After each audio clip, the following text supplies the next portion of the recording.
Olá, na aula de hoje nós vamos colocar alguns aspectos importantes dentro da anamnese para você pensar em determinadas doenças respiratórias.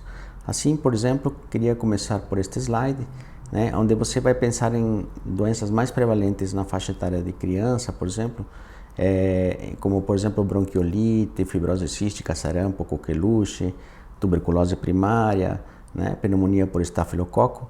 Nessa faixa etária, principalmente, né? Não vai pensar uma bronquiolite em adulto, por exemplo, no primeiro momento, né? Então, você veja a importância de você saber em que faixa etária você está trabalhando, né? Assim também, algumas doenças congênitas, menos comuns também, como atresia do esôfago, entre outras, também são bem importantes pensar nessa faixa etária.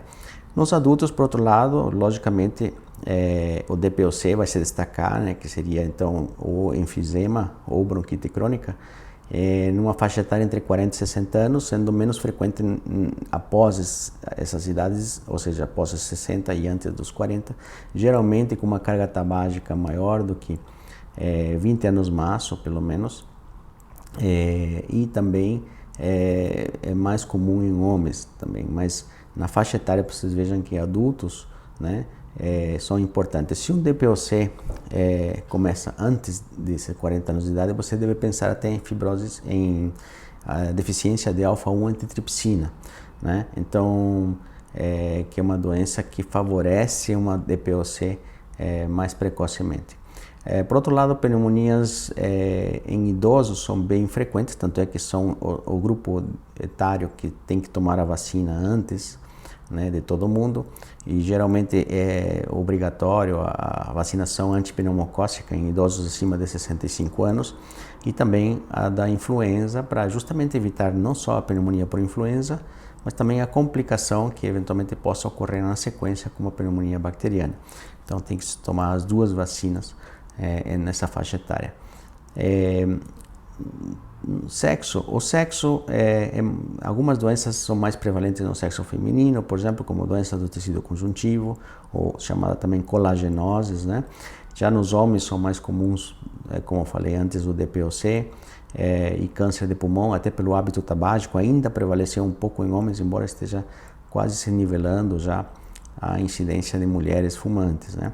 A tuberculose, a criptococose, a paracoccidiomicose também são mais prevalentes em homens, e as pneumoconioses, que são doenças ocasionadas por poeira no pulmão, por inalação de poeira, são mais frequentes em homens pelo trabalho expostos, né? Às vezes a raça, né, a cor, é mais comum a sarcoidose, que é uma doença sistêmica de origem indeterminada, né, em negros, e a tuberculose também são mais comuns na raça negra. Já os brancos, né, as pessoas da raça branca, eles têm mais, por exemplo, doenças autoimunes, né? São mulheres e brancas, geralmente, as acometidas por doenças autoimunes. Bom, quanto à procedência e profissão, por exemplo, nós temos algumas doenças pulmonares ocasionadas dependendo da procedência do paciente. Por exemplo, se for áreas industrializadas, uma pneumoconiose, né? Ou seja, uma doença ocasionada pela inalação de poeiras. Se for do setor agrícola, já são os fungos, né, como paracoccidiomicose. Mas, por outro lado, se o paciente trabalha com aves ou ele gosta de visitar grutas, não, espeleólogos, você tem que pensar em outro fungo, daí a histoplasmose. E também, logicamente, a asma, né, que tem muitas interfaces, assim, com muitas profissões. Então, se você está em contato com alergênios, trabalha em biblioteca, trabalha com farmácia de manipulação, com produtos químicos, trabalha com animais, logicamente que você, dependendo do alergênio que você está trabalhando, você vai entrar mais em contato e pode desenvolver a doença, né?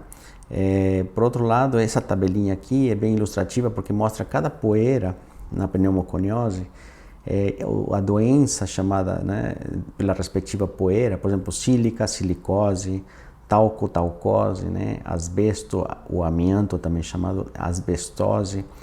E também do lado, na coluna do trabalho, quais são, digamos assim, os trabalhos, né, que o paciente faz para você pensar nessa determinada poeira, né?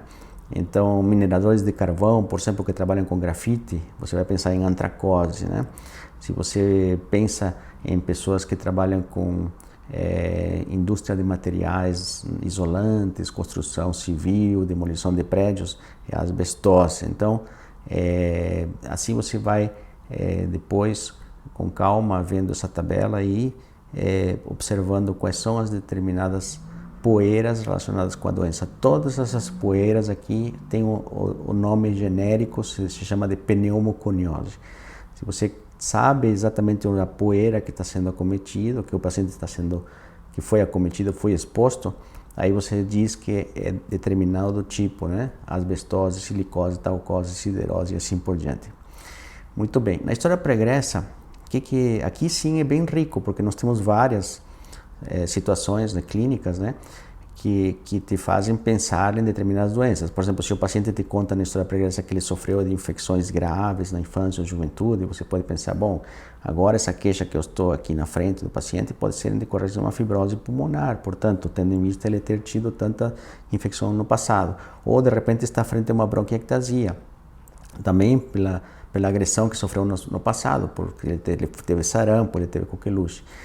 Se ele teve traumas, né, ele teve algum acidente automobilístico, vou pensar em pneumotórax, em hemopneumotórax, em hérnias diafragmáticas, se ele teve uma perda de consciência ou sofreu uma anestesia geral, uma extração dentária, teve uma epistaxe, por exemplo, sangramento nasal, portanto, aí você pode pensar em pneumonia aspirativa ou, de repente, um abscesso de pulmão. Se o paciente tem alergias, né, na história, como rinite, né, tem urticária, tem tudo, vou pensar, bom, ele pode ser que tenha asma, pode ser que tenha rinite mesmo, pode ser que tenha edema angioneurótico, que está ocasionando essa sua tosse, que persiste, né, que não melhora. Se o paciente, por exemplo, tem na história mórbida pregressa que ele tem uma colagenose, claro que você vai pensar numa pneumonite, né? Se o paciente tem diabetes, você pode pensar em doenças que o diabetes faça que diminua a imunidade do paciente e com isso favoreça determinadas doenças como tuberculose, inclusive a tuberculose de base pode ocorrer em pacientes diabéticos e não de ápice, como é comum acontecer, né? Assim como também os linfomas podem ser acometidos mais nos pacientes diabéticos. Por outro lado, se você tem uma história de imunodeficiência, mesmo já caracterizada, ou o paciente usa corticoide, ou toma imunossupressor, ou tem leucemia, alguma doença, né, algum tumor, uma neoplasia, você vai pensar em infecções oportunísticas que estão acometendo esse paciente. Já se tiver pneumonias de repetição, você pensa, bom, ele talvez tenha bronquiectasia ou um corpo estranho que está favorecendo a pneumonia sempre no mesmo lugar, mesmo até um câncer também de pulmão pode favorecer pneumonias no mesmo lugar.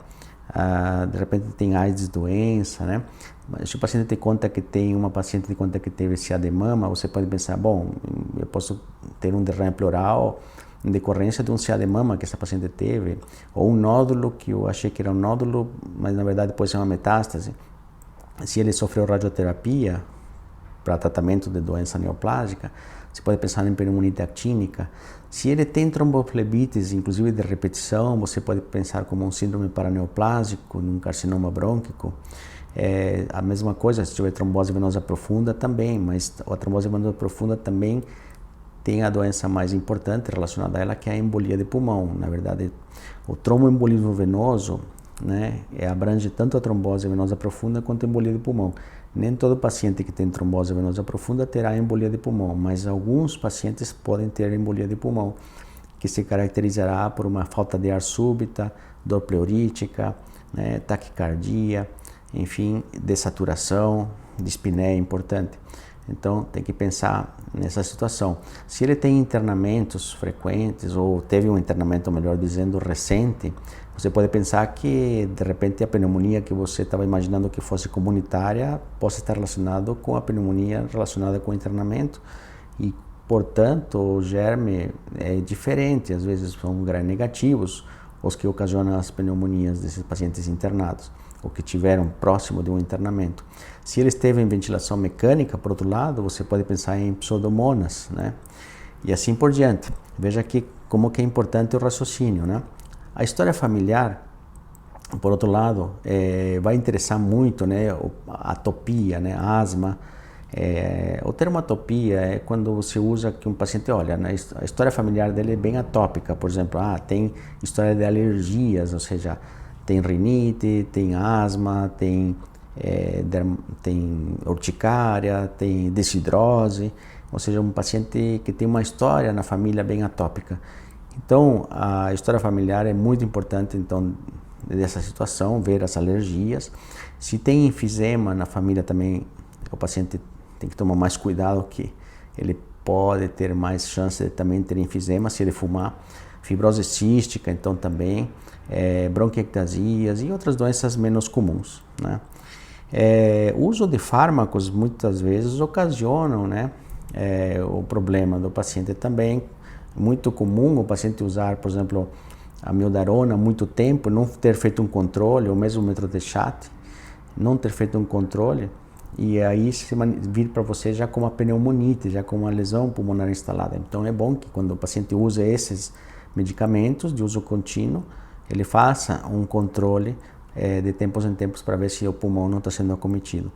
Os inibidores da enzima conversora de angiotensina, por outro lado, como captopril, enalapril, lisinopril, eles podem ocasionar tosse, e uma tosse seca, e às vezes não é no começo que eles têm a tosse, eles têm na sequência, assim, com o passar do tempo.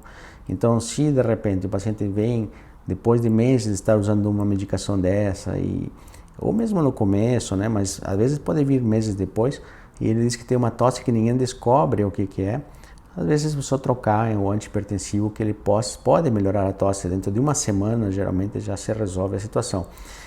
Por outro lado, se usa beta-bloqueador, ele pode ter broncoespasmo, pode ocasionar asma, inclusive beta-bloqueador na forma de colírio pode ocasionar asma. Se ele usa anti-inflamatórios ou mesmo alguns antibióticos, pode também fazer uma pneumonite de hipersensibilidade, e como um fenômeno assim um pouco alérgico, né?